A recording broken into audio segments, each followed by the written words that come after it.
उस खबर से जो कि विपक्षी एकता को दिखाने वाली खबर है। विपक्ष ने एक बार फिर से हुंकार भरी है।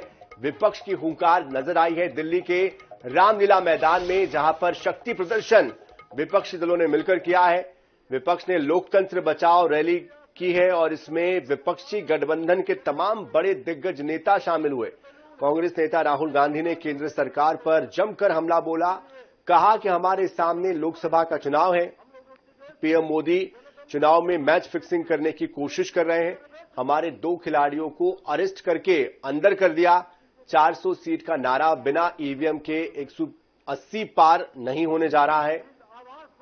तो यानी कि उन्होंने कहा है सीधे सीधे कि अगर ईवीएम के बिना चुनाव होते हैं तो 400 सीटों का जो नारा दिया था बहुत दूर की बात है, 180 का जो आंकड़ा है वो भी पार नहीं कर पाएगी बीजेपी।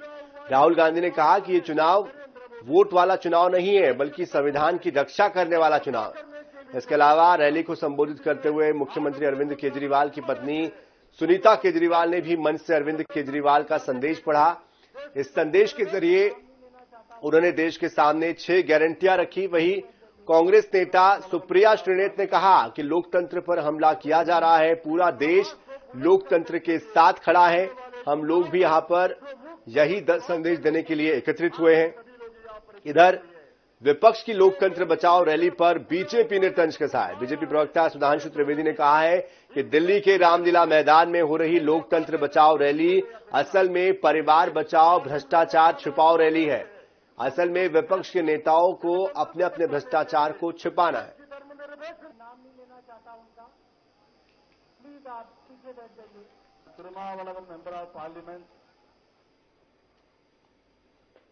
तो ये कैसा चुनाव हो रहा है? नेताओं को धमकाया जाता है, पैसे देकर सरकारों को गिराया जाता है, नेताओं को जेल में डाला जाता है। केजरीवाल जी को, सोरेन जी को ये पूरी की पूरी मैच फिक्सिंग करने की कोशिश की जा रही है। और ये मैच फिक्सिंग सिर्फ नरेंद्र मोदी नहीं कर रहे हैं, ये मैच फिक्सिंग नरेंद्र मोदी और हिंदुस्तान के 3-4 सबसे बड़े अरबपति मिलकर कर रहे हैं। ये सच्चाई है। मैं पुनः कह रहा हूं, ये तथाकथित लोकतंत्र बचाओ रैली वास्तविकता में परिवार बचाओ भ्रष्टाचार छुपाओ रैली है, क्योंकि सभी भ्रष्टाचारी एक दूसरे का साथ देते हुए भ्रष्टाचार के भाईचारे में एक साथ हैं।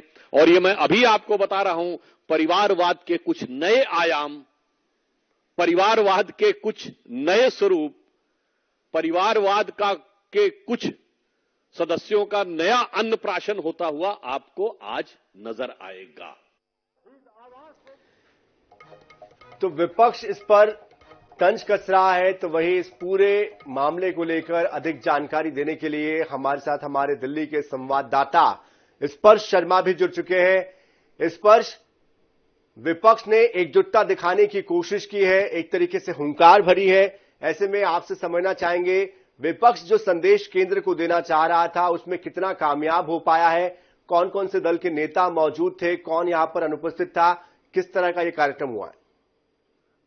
देखिए, एक बड़ी रैली दिल्ली के ऐतिहासिक रामलीला मैदान में आज देखने को मिलती हुई जो है नजर आई। इसमें सोनिया गांधी, राहुल गांधी, प्रियंका गांधी, इसके अलावा उद्धव ठाकरे, अखिलेश यादव, सीताराम येचुरी, करीब 28 दल के जो नेता है वो शामिल होते हुए नजर आए। अरविंद केजरीवाल की पत्नी की बात करें या फिर जो हेमंत सोरेन की पत्नी है उनकी बात करें, वो आज जो है यहाँ पर जो है पहुंचती हुई नजर आई थी। और एक तरीके से आज जो है लोकसभा चुनाव में पहली बड़ी रैली जो है वो विपक्ष की तरफ से जो है देखने को मिलती हुई नजर आई। हालांकि तमाम दलों की अपनी बात करें तो अलग अलग मसले जो है वो आज जो है कहीं ना कहीं उठाए गए। और खासतौर पर आम आदमी पार्टी की बात करते हैं तो सिंगल एजेंडा देखने को मिलता हुआ नजर आया कि अरविंद केजरीवाल की जिस तरीके से गिरफ्तारी देखने को मिलती हुई नजर आई है, उसी के एवज में ये जो तमाम नेता है वो इकट्ठे देखने को मिलते हुए नजर आए हैं। हालांकि हमने देखा कि अलग अलग जो नेता थे उन्होंने अपनी बातें जो है मंच से जो है वो रखते हुए नजर आए। जिस तरीके से राहुल गांधी की हम बात करते हैं तो उन्होंने कहा कि कहीं ना कहीं जो मैच फिक्सिंग है वो देखने को मिलती हुई नजर आ रही है, नेताओं की खरीद फरोख्त जो है देखने को मिलती हुई जो है नजर आती है। इसी तरीके से मल्लिकार्जुन खड़गे की बात करते हैं तो उन्होंने कहा कि कल प्रधानमंत्री मेरे से जो है मिलते हुए नजर आए थे। मैंने उन्होंने कहा कि जो लेवल प्लेइंग फील्ड है वो सभी के लिए सामान्य कहीं ना कहीं होनी चाहिए। उसका जो खाता है वो फ्रीज कर दिया और उनके जो इनकम टैक्स के नोटिस है वो कहीं ना कहीं जो है लगातार मिलते हुए जो है नजर आ रहे हैं। इसी तरीके से जो अलग अलग पार्टीज के नेता थे वो अपनी बात जो है मंच से रखते हुए जो है नजर आ रहे थे। हालांकि ईडी की बात करें या फिर संवैधानिक एजेंसियों की बात करें उसको लेकर भी जमकर निशाना जो है वो आज जो है जो रामलीला मैदान का मंच था उससे जो है साधा गया। लेकिन देखने वाली बात ये भी रहेगी कि जैसे ही ये रैली खत्म होती है विपक्ष की, उसके बाद में प्रधानमंत्री की रैली जो है मेरठ में देखने को मिलती हुई नजर आती है। और उन्होंने भी जो है बड़े अगर बात की जाए तो जो है तरीके से जो है उन्होंने कहा कि मोदी का मंत्र है भ्रष्टाचार हटाओ और वो कहते हैं भ्रष्टाचारियों को बचाओ। यानी उन्होंने जो है विपक्ष पर सीधे तौर पर जो है निशाना साधा। एक तरफ विपक्ष है जो एक तरीके से अब जो कहे कि लामबंद होता हुआ नजर आ रहा है अलग अलग मसलों को लेकर, वहीं दूसरी तरफ जो है प्रधानमंत्री जो है वो लगातार विपक्ष पर निशाना साधते हुए जो है नजर आए आज। बिल्कुल।